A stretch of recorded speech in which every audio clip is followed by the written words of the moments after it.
Hace poco más de un año, el capítulo 1102 de One Piece fue publicado. Era este mismo capítulo el que sabíamos que le pondría fin al pasado de Kuma que nos acompañó durante 3 meses de publicación. Algunos lectores no querían que termine, otros querían rápidamente volver a la locura que nos esperaba en la segunda parte del arco de Egghead. Aún así, la real razón por la cual este capítulo fue tan importante era porque consigo traía una de las más hermosas páginas que hemos visto en todo el manga, una secuencia en la cual a lo largo de una sola página somos capaces de ver una representación metafórica de la trágica y emotiva vida de Kuma, demostrando que Kumachi no es nada más ni nada menos que el guerrero más honorable al nunca detenerse incluso cuando su propia vida se desgastaba y sus seres queridos le eran arrebatados poco a poco, cómo perdía y recuperaba la esperanza una y otra vez, cómo cayó en lo más profundo del abismo y aún así jamás se dio por vencido. ¿Quién lo animaría? ¿Quién lo dirigiría? ¿Cómo Toei podría hacerse cargo de una página que funciona tan bien en manga, pero que sería difícil pasar a la animación? En manga todo corre como una cinta con flashbacks intermitentes que funcionan justamente porque están en papel. ¿Habrá algún director capaz de hacerle justicia a este capítulo? ¿Podrá Toei adaptar bien esta página? Todo el internet desbordó preocupación a lo largo de un año, incluyendo también a los grupos de fans que, desde la salida del capítulo, no hacían más que quejarse e insinuar que sin importar qué, Toei arruinaría el momento, y que los fans podrán hacerlo mejor que el estudio. Entonces, ¿qué pasó cuando el episodio realmente estrenó? Bueno, sobre eso...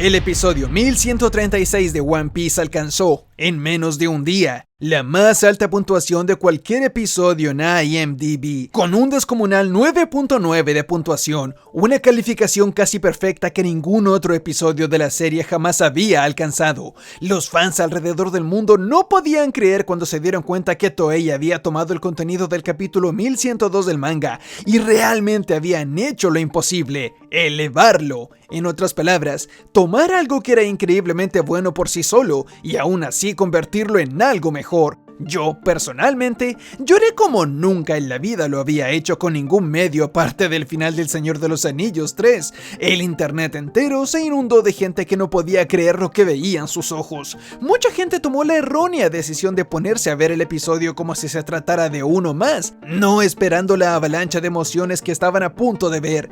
¿Y cuál fue el resultado de entrar al episodio 1136 de One Piece sin preparación alguna? Bueno, esto, la más grande colección de lágrimas que vas a ver en toda tu vida. La gente simplemente no pudo con la emoción y la hermosa narrativa que el clímax del pasado del amable Kuma y su legendario sacrificio traían consigo, marcando un antes y un después a la historia de la obra y haciendo que todos, desde distintas partes del mundo, no puedan evitar emocionarse al unísono, muchas veces llegando a extremos en los cuales debían pausar el episodio porque no podían respirar debido a las lágrimas. Pero... ¿cómo fue esto posible? ¿Qué pasó acá y por qué todo el mundo no para de hablar de One Piece 1136? ¿Quién fue el genio responsable de tan bella presentación? Bueno, prepárense porque esto es increíble y es una historia que no se pueden perder. El director de este episodio fue el señor Yasunori Koyama. Es entendible que su nombre no te suene, pero a pesar de que él mismo no suele estar en boca de todos como el de Tatsuya Nagamine o Megumi Ishitani, necesito que escuches esto para que te hagas una idea. Koyama es un director que debutó con One Piece en el arco de Dressrosa, específicamente en el episodio 724. A pesar de que ese arco y su producción fueron un desastre por razones que no discutiremos ahora, desde el inicio Yasunori Koyama mostraba señales de lo que sería su estilo de dirección, usando colores potentes e invasivos junto con metáforas para graficar escenas demasiado violentas que no podrían ser mostradas explícitamente en televisión. Mientras el tiempo pasaba, se acostumbraba más aún a agregar divertidas representaciones de los eventos, saliéndose de los límites de lo narrado en el manga si era necesario, en pos de presentar un producto creativo e impactante. Sin embargo, no fue sino hasta el arco de Wano, en donde Koyama comenzaría a demostrar de lo que realmente es capaz, al ser capaz de plasmar los eventos trágicos del pasado de Wano con total maestría. Su uso de colores fuertes y metáforas para representar lo violento que fue el régimen de Kaido, el sufrimiento de Oden viendo cómo toda su familia sería aniquilada si no retaba a Kaido a un combate, o cómo olvidar cuando tomó el capítulo menos favorito de todo el arco de Wano, el cual en el manga parecía un relleno narrándonos nuevamente algo que ya habíamos visto decenas de veces, pero dándole un giro brutal y explícito, mostrando casos exactos de gente desvaneciéndose, cayendo en batalla o desnutriéndose por completo en pantalla sin espacio para la censura. En serio, si solo lees el manga o si solo ves los capítulos buenos del anime, no te puedo recomendar lo suficiente que veas el 1075. Vuelve a dejar un comentario después de ver ese episodio y dime qué te pareció, porque es sin duda para mí el capítulo más infravalorado de todo One Piece. Pero ojo, Koyama suele cometer un pecado, y es que al no saber usar puntos medios, muchas veces termina usando colores demasiado fuertes y chillones, que si no los usa bien, terminaría saturando el capítulo de esta semana, así que recuerde muy bien eso para más adelante en el video. Y si bien su fuerte tampoco es la dirección de acción, ya que tiene la peculiar tendencia de siempre agregar flashbacks incómodos en medio de los clímax, que suele incomodar o cortar la inspiración del momento, esta vez Koyama recibió el episodio perfecto para su estilo, pura narración emotiva. Desde el inicio de la segunda mitad, porque sí, no hablaremos mucho de la primera, que básicamente fue un calco del manga pasando a través de eventos que ya habíamos visto antes desde el punto de vista de Kuma. Comenzamos con tonos dorados, cuyo color y significado entenderemos más adelante. Vegapunk en su conversación con Jay García jamás es enfocado por completo. En cada toma se le ve encerrado, porque no tiene control sobre la situación y no es capaz de manejar el asunto por su cuenta. Él es solo uno más de los atrapados en la telaraña de Jay García, e incluso el plano es una jaula para él, y la única vez que se le muestra el cuerpo completo es en esta toma con un plano diagonal u holandés, en la cual literalmente lo dibujan escalando una pendiente que no puede subir. Es como diciéndonos directamente que Vegapunk en esta escena está nadando contra la corriente, y por más que lo intente, simplemente no podrá ganar esta discusión contra el Gorosei. Esta sección también nos prepara mostrándonos a Sentomaru de pie en el borde de la isla, preparándose para el amanecer, recibiendo la poca luz desde el crepúsculo que lentamente ilumina la isla, pero no alcanza a hacer un amanecer.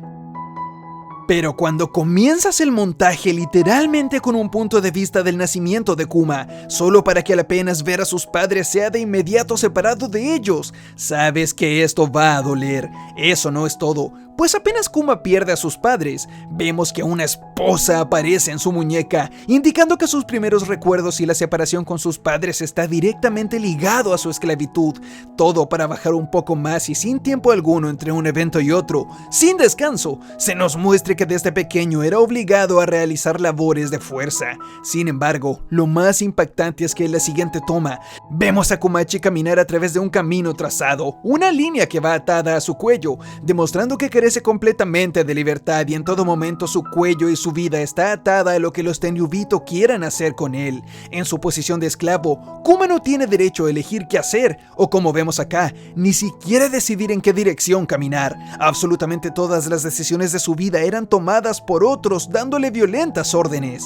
Es una espectacular decisión el haber trazado el camino diagonal en la pantalla. De esa manera se le saca el mayor provecho a la línea recta, haciendo que el camino de Kuma sea lo más largo posible. Y si nos fijamos bien, el camino se angosta cada vez más, demostrando que a este paso lo único que le espera a Kuma es... bueno, ya se pueden imaginar. Todo esto, todo, apenas en los primeros 4 segundos de esta secuencia. Y déjenme decirles algo, este montaje dura 8 minutos. Son 8 minutos de tortura emocional y sin descanso alguno que, mientras más avanzas, más te vas dando cuenta lo genio que fue Yasunori Koyama a la hora de representar la cruda, triste y sacrificada que fue la vida de nuestro querido Kuma. Atreverse a mostrar muy explícitamente el maltrato por el que pasó su madre, incluyendo palmas sobre ella, en lo cual está abierto a interpretaciones. Demostrar de manera muy cruel cómo no alcanzó a darle un último adiós a Ginny al graficar sus manos, no alcanzando a sentirse la una a la otra antes de que la enfermedad ataque y finalmente termine con su vida. Y por supuesto, hacer que en el momento en que Kuma cae en la oscuridad máxima y pareciera que no hay salida de este abismo, un rayo de luz y esperanza se presenta en medio de dicha oscuridad para demostrar que aún no estaba todo perdido, que aún había algo por lo que vivir y que depositaría hasta la última gota de su amor y vida en dicho ser, Bonnie, quien con su llegada hizo que su gris vida llena de estrés y sacrificio eterno sea decorada con el dulzor de una hermosa niña que al final de cada día le hacía sentir que todo, hasta el último sacrificio, valía la pena. Sin embargo, si me pudiese quedar con 3 metáforas en todo este montaje, elegiría las siguientes 3. En tercer lugar, la representación del amor parental, en esta secuencia en la cual vemos como Ginny, Kuma y Bonnie corren hacia el horizonte, donde podemos notar el cómo ambos padres se quedan atrás mientras su hija avanza, representando de manera hermosa el cómo ambos dejaron de avanzar en el camino de la vida en pos de que su hija pudiese correr. Pues como sabemos, Ginny entregó hasta la última gota de energía para llegar a la iglesia y dejar a Bonnie en un lugar seguro antes de perecer, y su padre, como sabemos, dejó de lado su humanidad en pos de que ella sane de su enfermedad. Es la metáfora perfecta para demostrar el sacrificio de Ginny y Kuma por su querida Bonnie. En segundo lugar, me es imposible no destacar la secuencia de las manos, la cual grafica tanto la crueldad de la separación como también la belleza del amor incondicional. Tenemos la mano de Kuma extendiéndose y viendo a todos a los que él ha perdido en el camino, y cómo a él le ha tocado separarse de distintos seres queridos a través de su vida, pero dándonos un giro al final, comenzando desde su madre cuya mano se dispersa representando cómo ésta quedó en el camino, luego su padre a quien tampoco pudo despedir dignamente. Después pasamos a Ginny, cuya mano está tristemente cubierta del zafiro azul que le arrebató la vida, claramente desintegrándose y no siendo capaz de conectar con Kuma. Todo esto para que al final, cuando la tierna y pequeña mano de Bonnie aparece, nos llevamos el giro de que esta vez es la mano de Kuma la que se deshace ante el contacto, pues esta vez es él quien se sacrificará por alguien más, y a ella le tocará ser aquella mano que continúa viviendo, sin duda desgarrador y una maravillosa representación del ciclo de la vida terminando y comenzando repetidamente en pos de llegar a que Bonnie logre seguir viviendo. Y por supuesto, sería un crimen no dejar en primer lugar a la icónica secuencia de Kuma corriendo, en donde Yasunori Koyama se encargó de representar mejor de lo que nadie imaginó el paso del tiempo a través de la vida de Kuma, haciendo astutamente para no cortar la escena que cada vez que haya un salto en la vida de Kuma, su nuevo diseño de este periodo se cruce por la pantalla para reemplazar a la versión que corre detrás de él. Incluso pareciera que Koyama utilizó las mismas burbujas de texto que se ven en la página del manga, que si lo analizas bien pareciera que se tratan de chispas que flotan en el aire, y convirtió los diálogos de texto en burbujas de recuerdos dorados que flotan por los aires.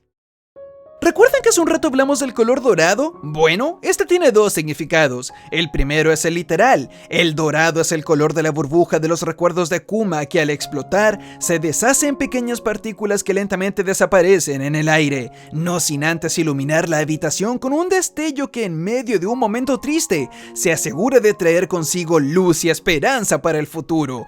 Porque el segundo significado del color dorado hace relación a lo divino, a lo etéreo, lo milagroso y espiritual, y siendo que nuestro querido Kuma es un ángel demasiado bueno para este mundo, y que su existencia no trajo nada más que luz a aquellos que lo rodean, siendo el poseedor de las palmas de la liberación, este capítulo cierra con un dorado 10 de 10 a la hora de adaptar lo que para muchos era un capítulo imposible de hacerle justicia en el anime. Por su parte, una de mis partes favoritas del episodio fue ver a Sentomaru rezando por su amigo abandonando este mundo, recibiendo un nuevo día, pero esta vez bañado con la luz que el sacrificio de Kuma le entregó. El mismo color dorado de su conciencia calza con el destello de la luz matutina, y despidiéndose con honor, Sentomaru no abandona su puesto de guardia de la isla, mirando al horizonte y cuidando a Egghead, solo dejando de lado su trabajo durante algunos segundos cuando lleva su mano al al pecho, cierra los ojos y le dedica unos segundos de silencio a su buen amigo.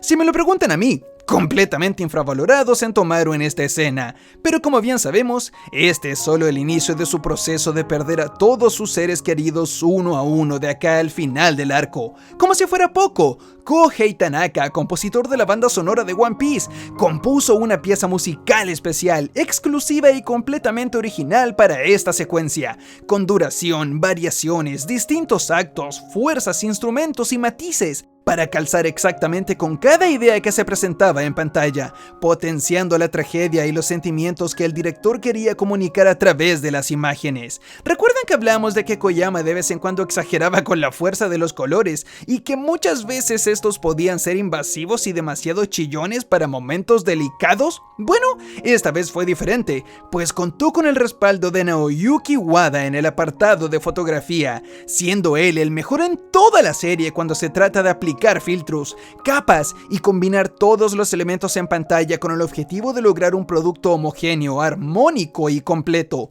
Wada es un director de fotografía que aparece exclusivamente en los mejores episodios de One Piece para traernos escenas con iluminaciones y colores perfectos, una composición de cada escena que se vea realista y consistente, y es un experto a la hora de aplicar filtros que convierten imágenes que por sí solas no serían suficientes en un espectáculo visual. En resumen, si bien la primera mitad del episodio 1136 de One Piece fue un acelerado paso por el contenido del manga, que sufrió al tener que cubrir tanto contenido en un solo episodio, cosa que jamás pensé que diría de un episodio de One Piece, la segunda mitad se posiciona fácilmente entre una de las experiencias más emotivas, poderosas y únicas en la historia del anime, convirtiendo este episodio en uno histórico dentro de la franquicia que te aseguro que a ti, sin duda alguna, te movió una fibra en lo más profundo de tu corazón, gracias al staff que lo entregó todo para convertirlo en lo que fue. Y muchas gracias por ver el video, pero como sabes, este no es nada sin tu comentario, así que deja uno abajo y veamos qué tal. ¿Qué te pareció este episodio? Sé honesto y di la verdad, ¿se te cayeron un par de lagrimitas o no? Porque a mí como 749 por segundo. Si llegaste al final del video y no lo sacaste sino antes de que termine, por favor, comenta la palabra mágica y ahora más que nunca, Kumachi. Si comentas Kumachi en honor a nuestro querido osito amable, realmente serás parte de la legión y de la iglesia del gran Kuma. Yo los leeré a todos. Así que sin nada más que decir, yo soy Gad y nos vemos en los comentarios. ¡Chao! Por si se lo preguntan, no reaccioné a este episodio. Lloré solo en mi habitación. Fue horrible.